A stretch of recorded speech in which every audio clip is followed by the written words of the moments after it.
দেশ বিদেশের ব্যবসা বাণিজ্য আর অর্থনীতির সব খবর নিয়ে আমন্ত্রণ ওয়ালটন স্মার্ট ফ্রিজ বিজনেস রিপোর্টে। সিন্ডিকেট করে বাড়ানো হচ্ছে ডিমের দাম। SMS এর মাধ্যমে বাজার নিয়ন্ত্রণ করে একটি চক্র। কৃষি জমি নষ্ট না করার নির্দেশ প্রধানমন্ত্রীর। বন্যা মোকাবেলায় আগাম প্রস্তুতির তাগিদ। দেশের শতভাগ মানুষের আর্থিক অন্তর্ভুক্তি নিশ্চিত করার লক্ষ্য সরকারের। দরিদ্র জনগোষ্ঠীর জন্য হবে বিশেষ ব্যাংকিং ব্যবস্থা। এমন সব খবর নিয়ে আমাদের আজকের আয়োজন। ওয়ালটন ফ্রিজ কিনে অনেকের মতো আপনিও হয়ে যেতে পারেন মিলেনিয়াল। সেরা পণ্যের সেরা অফার। রাজধানীর বিভিন্ন আড়তে সিন্ডিকেট করে কয়েক দফায় বাড়ানো হয় ডিমের দাম। খুচরা ও উৎপাদন পর্যায়ে দামের পার্থক্য হয়ে যায় 3 থেকে 4 টাকা। SMS এর মাধ্যমে এই সিন্ডিকেট নিয়ন্ত্রণ করে একটি চক্র, যা ভেঙে দেওয়া হবে বলছে জাতীয় ভোক্তা অধিকার সংরক্ষণ অধিদপ্তর। মঙ্গলবার রাজধানীতে ডিম ব্যবসায়ীদের সাথে মতবিনিময় সভায় সংস্থাটির পক্ষ থেকে একথা জানানো হয়। মাস 6-এরও বেশি সময় ধরে খানিকটা স্বস্তি ছিল ডিমের বাজারে। ফলে এ নিয়ে খুব একটা অভিযোগ ছিল না ভোক্তাদের। তোড়জোড় ছিল না তদারকি সংস্থাগুলোরও। এই সুযোগে মাসখানেক ধরেই ফের ঊর্ধ্বমুখী ডিমের দাম। ঈদের আগেও পরে প্রতি ডজনে 20 থেকে 30 টাকা বেড়ে ডিমের দাম উঠে যায় 160 থেকে 165 টাকায়।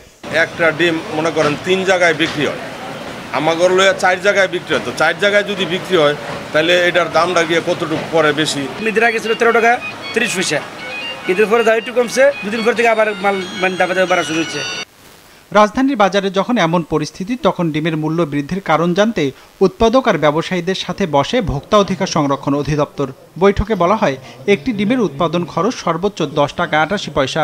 উৎপাদক পাইকারের লাভ আর পরিবহন খরচ ধরে ভোক্তা পর্যায়ে দাম হওয়ার কথা 12 থেকে 12.5 টাকায়, কিন্তু বিক্রি হচ্ছে 14 থেকে 15-তে। উৎপাদন করেন প্রান্তিক খামারি, দামটা নির্ধারণ করে দেন আড়তদার এবং ডিম সমিতি, এবং তারা স্বীকারও করেন না। 4 দিন পর পর ডিম আসে। রাতে প্রথমে তেজগাঁও ডিম সমিতি বা যে কোনো ডিম সমিতিতে ডিমটা আসে, এখান থেকে রাতেই সাপ্লাই করে দেওয়া হয়। এরপরে সকালে একটা SMS করে ক্রয় বাজার দেওয়া হয়, মানে খামারিদের বাজার। ওই বাজারের উপর নির্ভর করে তারা ক্রয় বিক্রয় করেন। ডিম উৎপাদনের জন্য সারা দেশে ছোট আর মাঝারি আকারের খামার আছে 60 থেকে 65 হাজার। এর বাইরে 8 থেকে 10টি বড় প্রতিষ্ঠানও ডিম উৎপাদন করে। প্রাণী সম্পদ অধিদপ্তরের হিসেবে দেশের ডিমের চাহিদা 4.5 কোটি আর উৎপাদন হয় 6.5 কোটি। সেই হিসেবে দৈনিক উদ্বৃত্ত প্রায় 2 কোটি। যোগান বেশি থাকার পরেও অসাধু ব্যবসায়ীদের কারণে বাড়ে ডিমের দাম, বলছে ভোক্তা অধিকার। 11.5 থেকে 12 টাকা বিক্রি করি, আমরা 20 থেকে 30 পয়সা আমরা প্রফিট করি। আমাদের সমস্ত এভিডেন্স আছে। আমরা যেটাও করছি যে এই সেবা আমরা দেই না, আমরা তাহলে এটা কে বা কারা দিচ্ছে, সিমেন্টগুলো দিচ্ছে, এগুলো আপনারা একটা খতিয়ে দেখুন। অনুষ্ঠানে জানানো হয়, ঢাকা থেকে মুঠোফোনের মাধ্যমে ডিমের দর নির্ধারণ করে একটি অসাধু গোষ্ঠী। প্রতিদিন এরা হাতিয়ে নিচ্ছে কয়েক কোটি টাকা। এই সিন্ডিকেট ভাঙার হুঁশিয়ারি দেন ভোক্তা অধিকারের মহাপরিচালক। ডিমটা যখন ট্রাকে আসে, ওই ট্রাকে বসে আপনার 3 বার বিক্রি হচ্ছে। এই ব্যক্তিগুলো কারা? এবং সেখানে যদি একটা লোক 1 লক্ষ ডিমের জন্য ইনভেস্ট করে 10 লক্ষ টাকা, এবং ওই জায়গায় ওই 10 লক্ষ টাকা ইনভেস্ট করে পার নাইট 1 টাকা করে বাড়ানো হচ্ছে ওই এক ট্রাকে বসে। এই 1 টাকা বাড়ানো মানে তার 10 লক্ষ টাকায় তার এক রাতে 1 লক্ষ টাকা প্রফিট হচ্ছে। বলা হয়, কোনো প্রতিষ্ঠান ডিমের দামে কারসাজির সাথে জড়িত প্রমাণিত হলে সেটি বন্ধ করে দেয়া হবে। রঞ্জিবুল মিজান, বিজনেস রিপোর্ট, মাছরাঙা টেলিভিশন। উন্নয়ন প্রকল্প বাস্তবায়ন করতে গিয়ে যেন কৃষি জমি নষ্ট না হয় সেদিকে নজর দেওয়ার নির্দেশ দিয়েছেন প্রধানমন্ত্রী শেখ হাসিনা। পরামর্শ দিয়েছেন অবকাঠামো উন্নয়ন প্রকল্প বাস্তবায়নের কাজ বৃষ্টির পর শুরু করার। এর পাশাপাশি বন্যা মোকাবেলায় আগাম প্রস্তুতিরও নির্দেশ প্রধানমন্ত্রীর। জাতীয় অর্থনৈতিক পরিষদের নির্বাহী কমিটি একনেক সভায় এসব নির্দেশ দেন তিনি। মঙ্গলবার প্রধানমন্ত্রীর সভাপতিত্বে অনুষ্ঠিত বৈঠকে 5,459 কোটি টাকা ব্যয়ে 11টি প্রকল্পের অনুমোদন দেওয়া হয়। দেশের খাদ্য নিরাপত্তা নিশ্চিতে চালের উৎপাদনশীলতা দ্বিগুণ বৃদ্ধির লক্ষ্য ঠিক করেছে সরকার। জোর দেওয়া হয়েছে ফল, সবজি সহ অন্যান্য কৃষি পণ্যের ফলন বাড়ানোর ওপর। তবে কৃষির উৎপাদনশীলতা বৃদ্ধিতে বড় চ্যালেঞ্জ আবাদি জমির পরিমাণ দিন দিন কমে আসা। বিষয়টি নজরে এনে কৃষি জমির সুরক্ষা নিশ্চিতের নির্দেশ দিয়েছেন প্রধানমন্ত্রী শেখ হাসিনা। একনেক সভায় ঢাকা অঞ্চলের কৃষি উন্নয়ন প্রকল্প অনুমোদনকালে এই নির্দেশনা দেন তিনি।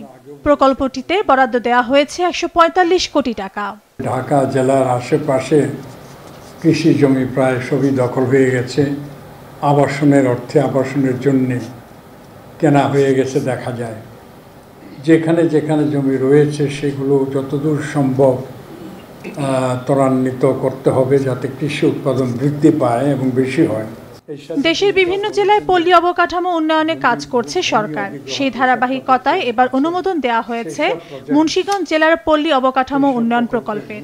5 বছর মেয়াদী প্রকল্পটি বাস্তবায়ন হবে 2026 সালের জুন নাগাদ। এতে ব্যয় বরাদ্দ দেওয়া হয়েছে 700 কোটি টাকা। অনুমোদন দেওয়া হয়েছে বরগুনা জেলার গুরুত্বপূর্ণ গ্রামীণ অবকাঠামো উন্নয়ন প্রকল্পের। এতে ব্যয় হবে 300 কোটি টাকা। বৃষ্টির কারণে মাঠ পর্যায়ের কাজ ব্যাহত হওয়ায় নতুন উন্নয়ন প্রকল্পের দাপ্তরিক কাজ শেষ করার তাগিদ দেন প্রধানমন্ত্রী। জুলাই, আগস্ট, সেপ্টেম্বর পর্যন্ত বৃষ্টি থাকে প্রচুর। এই সময়ে কোনো কাজ করা অসম্ভব হয় না। মাটির কাজ কেন কোনো কাজই করা যায় না।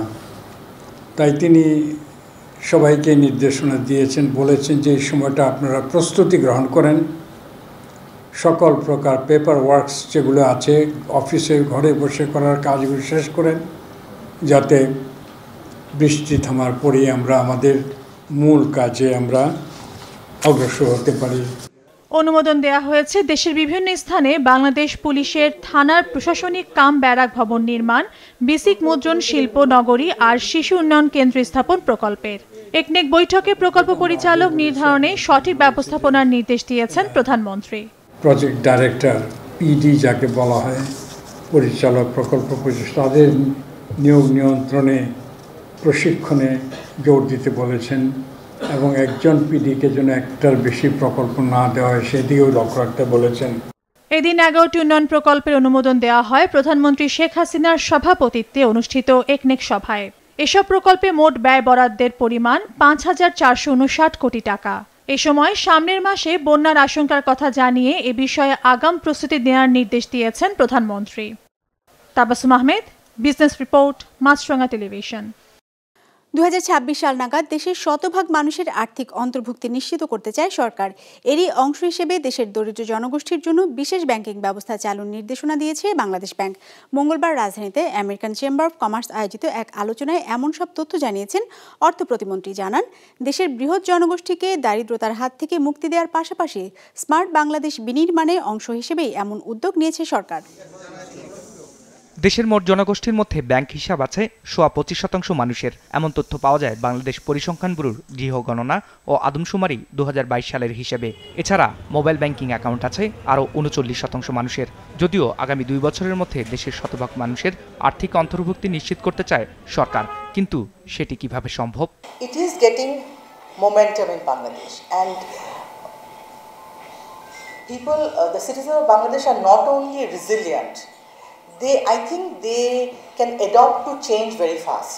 Various directives have been issued to banks to bring the marginalized and special segment of the population to the formal banking system.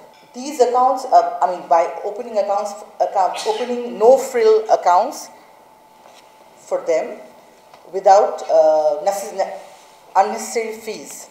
শুধু আর্থিক অন্তর্ভুক্তি নয়, অনুষ্ঠানে জানানো হয় সরকারের লক্ষ্য আছে নগদবিহীন লেনদেন বাড়ানোরও। এরই অংশ হিসাবে আগামী 1 বছরের মধ্যে দেশের মোট লেনদেনের 30%ই ক্যাশবিহীন করতে চায় সরকার।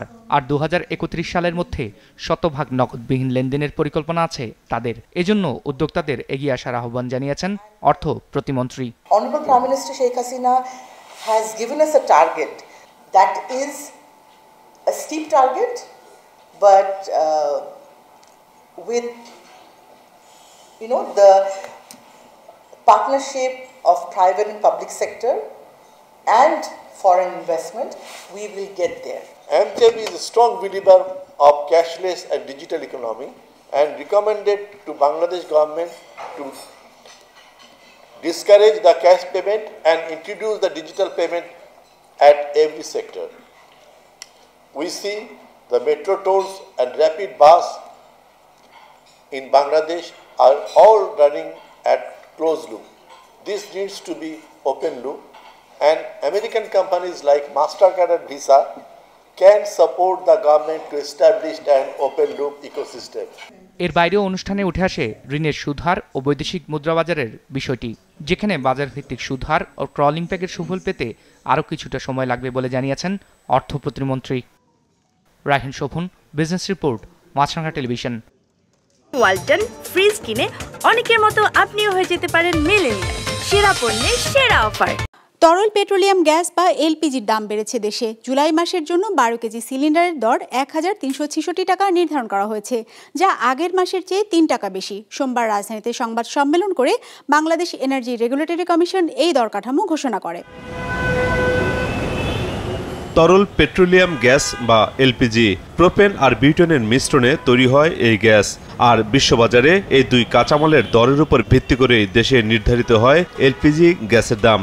জুলাই মাসে বিশ্ববাজারে প্রোপেন আর বিউটেনের গড় দাম $570.25, যার উপর ভিত্তি করে দেশে প্রতি কেজিতে 31 পয়সা বাড়িয়ে এলপিজি গ্যাসের দাম 113 টাকা 86 পয়সা নির্ধারণ করেছে বিইআরসি। এতে 12 কেজি সিলিন্ডারের এলপিজি গ্যাসের দাম দাঁড়িয়েছে 1366 টাকা, আগের মাসে যা ছিল 1363 টাকা। আমাদের 12 কেজি সিলিন্ডার গত মাসে ছিল 1363 টাকা, আর এই মাসে এই মূল্যটা হবে 1366 টাকা, অর্থাৎ 3 টাকা বেড়েছে। এই 3 টাকা মূল কারণ হলো ডলারের মূল্য বৃদ্ধি, যেটা গত মাসে ছিল 118.01 টাকা, সেটা এই মাসে হয়েছে 118.47 টাকা, অর্থাৎ 46 পয়সা বেড়েছে। এই 46 পয়সার ইম্প্যাক্টটা পড়েছে আমাদের এই গ্যাসের মূল্যে আর কি। এবং সৌদি কন্ট্রাক্ট প্রাইস যেটা ছিল গত মাসে $570.25, এই মাসেও সেটা $570.25, অর্থাৎ সৌদি কন্ট্রাক্ট প্রাইসটা বাড়েনি।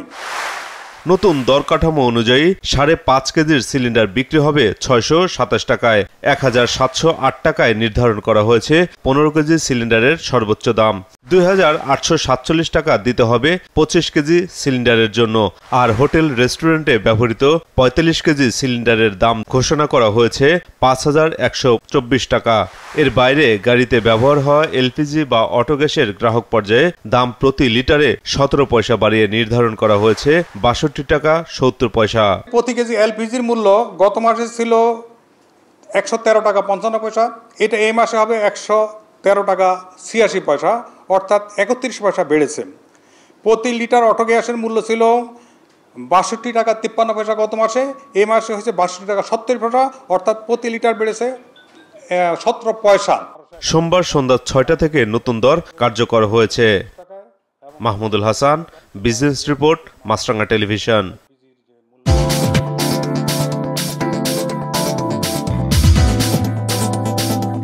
ইতিবাচক ধারায় শেষ হয়েছে ঢাকা স্টক এক্সচেঞ্জের লেনদেন। সার্বিক সূচক ডিএসসি এক্স 11 পয়েন্ট বেড়ে দাঁড়িয়েছে 5340-এ। বেচা কেনা হয়েছে 440 কোটি টাকার।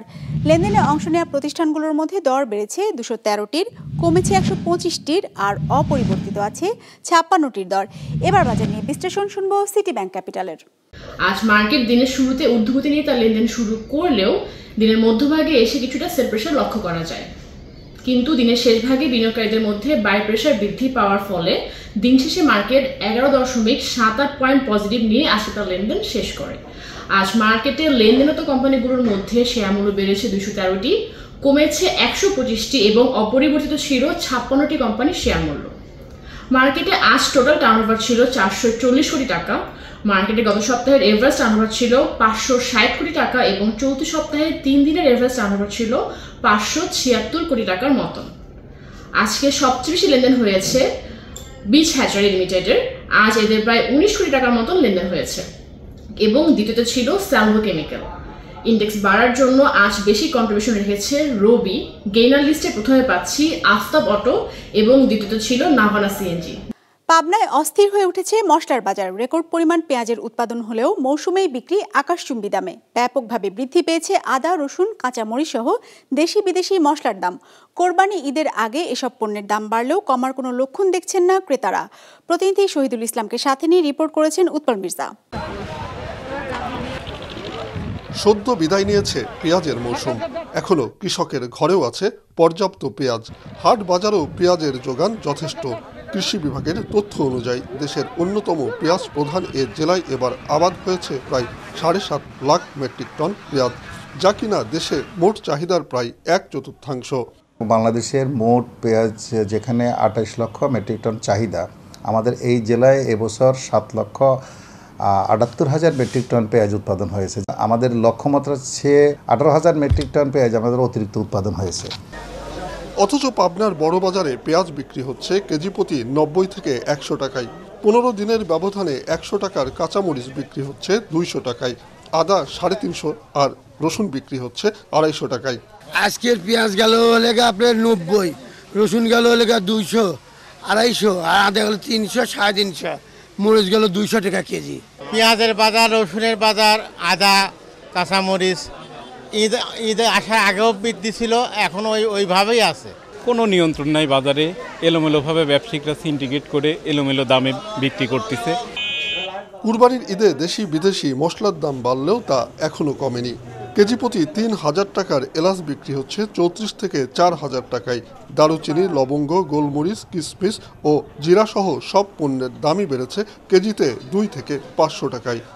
ঈদের আগে একটা সিন্ডিকেট এই মশলার দাম বাড়িয়েছে, ঈদ চলে গেলেও এখন পর্যন্ত সেই একই অবস্থা আছে। মশলার বাজারটা অনেক বেশি, প্রত্যেকটা জায়গায় মানে ক্রেতারা আসে সব হিমশিম খাওয়া যায়। কুরবানি ঈদের আগে মালের অতিরিক্ত চাহিদার দরুন মালের বাজার মালটার যোগান ঠিকমতো হয় না, যার জন্য মালটা চাহিদা বাড়ার জন্য দামটা বাড়িয়ে যায়। এ মূল্য বৃদ্ধির জন্য খুচরা বিক্রেতারা দুষছেন আমদানিকারক আর পাইকারি বিক্রেতাদের। লবঙ্গ, দারচিনি দাম বেড়ে গেছে, কমতেছে না দাম। আমরা জামা কিনতেছি, কিছু লাভ করে বিক্রি করতেছে। বাজার কমে গেলে আমরা কোনোদিনও হচ্ছে বাড়াই বেচতে পারি না, আবার বাড়ে গেলে ওটা আমার বাড়াইতেই হবে, উপায় নেই। আন্তর্জাতিক বাজারের সাথে মালের উঠানামা ইন্ডিয়ানের সাথে কম্পেয়ার করে তো ইন্ডিয়ায় অনেক দাম বেশি। মশলা ও মশলা জাতীয় পণ্যের মূল্য বৃদ্ধির জন্য বড় ব্যবসায়ী ও কৃষক সিন্ডিকেটকে দায়ী করছেন ক্রেতারা। উৎপল মির্জা, বিজনেস রিপোর্ট, মাছরাঙা টেলিভিশন। দর্শক, আমাদের যে কোনো পর্ব নিজেদের সুবিধাজনক সময় দেখতে সাবস্ক্রাইব করুন বিজনেস রিপোর্টের অফিসিয়াল ইউটিউব চ্যানেল। ফেসবুক পেজে লাইক দিয়ে আপডেট থাকুন ব্যবসা বাণিজ্যের আলোচিত সব ঘটনা সম্পর্কে। আর আপনাদের মতামত জানান কমেন্টস অথবা ইনবক্সে। আজ এটুকুই, বিদায় নিচ্ছি, ভালো থাকবেন।